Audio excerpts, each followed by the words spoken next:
जय हिंद प्यारे बच्चों। मैं मंजुलता कक्षा 10 के बी कोर्स के विद्यार्थियों के लिए एक कविता लेकर प्रस्तुत हूँ जिसका नाम है आत्मत्राण।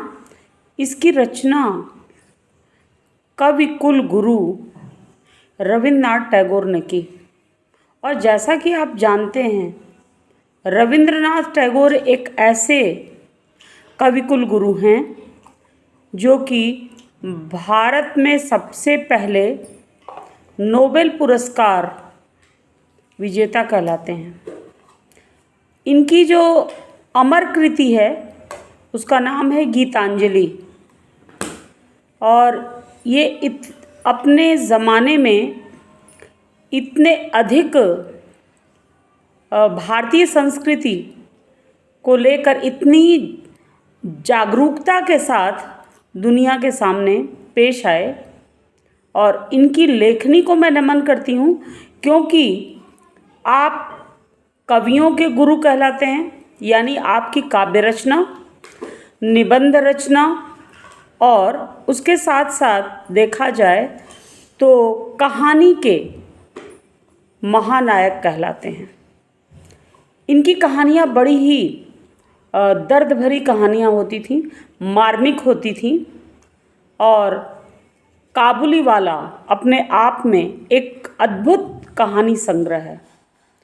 तो ज़्यादा समय न लेते हुए कवि कुलगुरु को नमन करते हुए मैं आपके सामने आत्मत्राण नामक कविता लेकर प्रस्तुत हूँ। आत्मत्राण एक ऐसी कविता है जो कि बंगला भाषा में लिखी गई है, जिसका हिंदी अनुवाद हिंदी साहित्य के पुरोधा कहलाने वाले आचार्य हजारी प्रसाद द्विवेदी जी ने किया है। और इस कविता का प्रमुख उद्देश्य है कि हमारे अंदर संघर्ष शक्ति जितनी अधिक जागृत हो सके उतना कम है। इन्हीं भावों को लेकर ये कविता इन्होंने लिखा है। और उसका अनुवाद, हिंदी अनुवाद आचार्य हजारी प्रसाद द्विवेदी ने कहा। आज के युग में जैसा कि सभी जानते हैं कि बिना संघर्ष, बिना परिश्रम और बिना कोशिश किए कोई भी कार्य संपन्न नहीं होता। लेकिन हम में से बहुत से ऐसे लोग हैं जो कि आलस्य के वशीभूत होकर वो श्रम नहीं करना चाहते, वो हमेशा दूसरों पर आश्रित रहना चाहते हैं। तो सफलता उन्हीं को आगे ले जाती है और सफलता की विजयश्री की माला उन्हीं के गले में सुशोभित होती है जो हमेशा जीवन में परिश्रम करके बिना किसी का सहारा लिए आगे बढ़ते हैं। तो इन्हीं भावों के साथ कविता की पंक्तियाँ कुछ इस प्रकार हैं।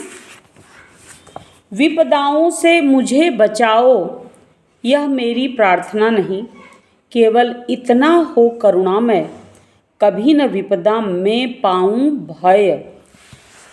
इस कविता में कविश्रेष्ठ ने परमपिता परमेश्वर से प्रार्थना की है।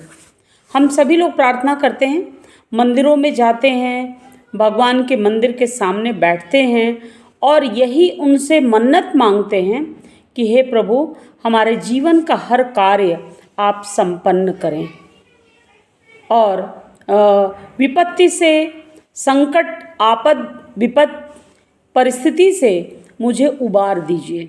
लेकिन कविश्रेष्ठ का यह मानना है कि विपत्तियों को उबारने के लिए प्रभु से कभी किसी भी रूप में हमें प्रार्थना नहीं करनी चाहिए।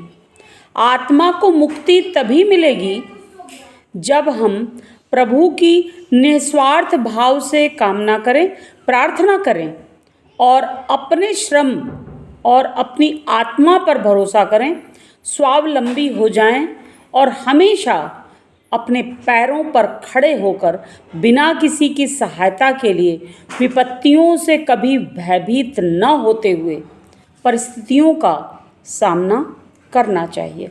तो वो कहते हैं, विपदाओं से मुझे बचाओ ऐसी मेरी प्रार्थना नहीं। हे परमपिता परमेश्वर, मेरी आपसे यही प्रार्थना है कि आपद विपद परिस्थितियों से मुझे कभी मुक्त मत करिएगा। केवल इतना हो करुणामय, हे करुणा के निधान, दीन बंधु दीनानाथ, दीनन के हितकारी, हे परमपिता परमेश्वर, ऐसी शक्ति हमारे हृदय में जागृत कीजिए जिससे मैं विपत्ति काल में कभी विपत्तियों से कभी भयभीत न हूँ। हमारे आत्म बल को आप जितना उन्नत हो सके उतना उन्नत बना दीजिए। आगे कवि का कहना है, दुख ताप से व्यथित चित्त को न दो सांत्वना नहीं सही। वो कहना चाहते हैं, दुख रूपी ताप, दुख रूपी परेशानी से व्याकुल होकर हमारे चित्त में, हमारे मन में सहानुभूति और सांत्वना का भाव की अपेक्षा कभी न हो। हे प्रभु, हमारे सामने कोई भी व्यक्ति, कोई भी सहायक, कोई भी अपना रिश्तेदार हमें सहानुभूति देने के लिए तत्पर न हो।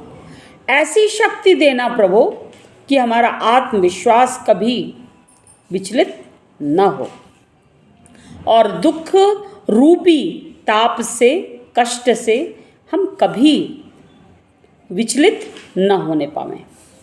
पर इतना होवे करुणामय, हे करुणा के निधान, हे दीन बंधु दीनानाथ, आपसे इतना निवेदन है कि दुख को मैं कर सकूं सदा जय। आप तो सर्वकर्ता सर्वधर्ता सब कुछ कहे जाते हैं, आपके हाथ में पूरे संसार की बागडोर है।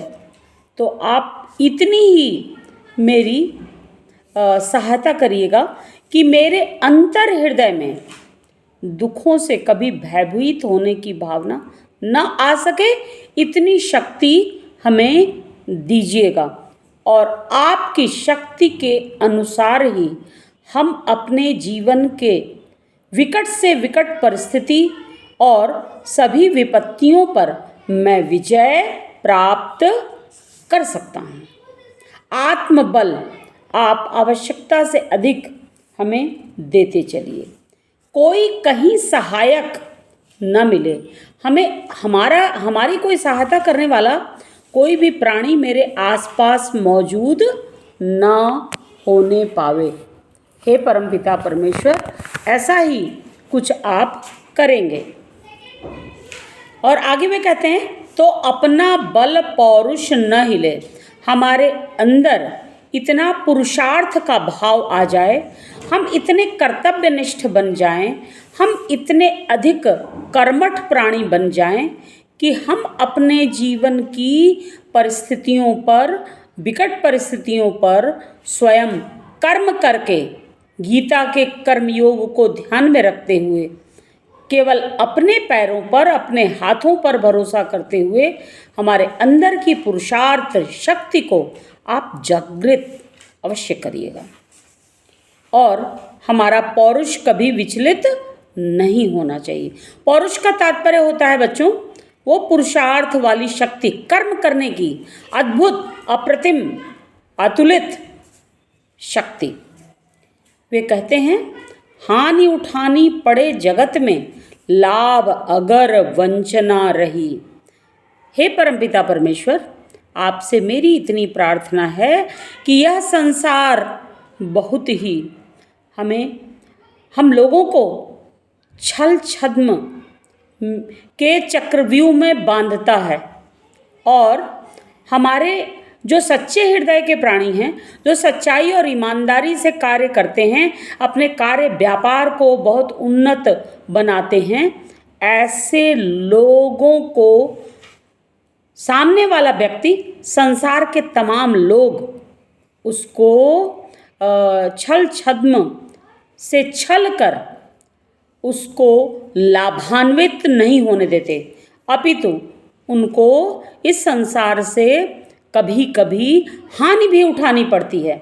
तो कवि का यह कहना है कि हमें लाभ भले न मिले, हमारे लाभ हमारे कार्य व्यापार में, लेकिन और हानि ही हानि हमारे जीवन में आती रहे, तब पर भी हे परमपिता परमेश्वर, आपके प्रति जो हमारा अकाट्य और जो अतुलित अप्रतिम जो श्रद्धा और प्रेम का भाव है, वह कभी मन में समाप्त न हो। हम कभी आपके ऊपर कभी दोषारोपण न डाल सकें। ज़्यादातर लोगों ऐसा होता है कि हम कभी हमारे जीवन में कभी दुख दर्द आता है और उसके साथ साथ हमें कभी चोरी हो जाती है, कभी हम लाभान्वित नहीं होते हैं, तो प्रभु पर से हमारा भरोसा उठ जाता है। तो कवि ने हमारे अंतर हृदय में निस्वार्थ भाव से प्रेमा भक्ति को उजागर करते हैं। एक तरफ पुरुषार्थ की भावना को जागृत करवाने के लिए कहते हैं प्रभु से, और दूसरी उनकी मनोकामना यही है कि हे प्रभु, ऐसी शक्ति दीजिएगा कि हम आपसे कभी, आपके ऊपर कभी अविश्वास न कर सकें। प्रभु की भक्ति ऐसी होनी चाहिए जिसमें निजी स्वार्थ का भाव निहित न हो। निस्वार्थ भाव से, निष्काम भाव से हम प्रभु की प्रार्थना हमें करनी चाहिए। आगे कवि का यह कहना है, तो भी मन में ना मानूं क्षय, तभी अगर हानि ही हानि होती रहे, तब पर भी हे प्रभु, आपके प्रति प्रेम का भाव विनष्ट नहीं होना चाहिए। क्षय का अर्थ होता है नष्ट न होना। मेरा त्राण करो अनुदिन, तुम यह मेरी प्रार्थना नहीं। हे प्रभु, मैं ऐसी प्रार्थना पर विश्वास नहीं करता, ऐसी विनती और ऐसी भक्ति पर मैं विश्वास नहीं करता जिसमें हमको केवल स्वार्थ की पूर्ति नजर आती हो और आत्मा में आए हुए कष्ट को मुक्त करने के लिए आप अपना सहायक भेजें। ऐसी आत्मिक मुक्ति की प्रार्थना हे प्रभु मैं जीवन पर्यंत नहीं करना चाहता हूँ। बस इतना होवे करुणामय, तरने की हो शक्ति अनामय।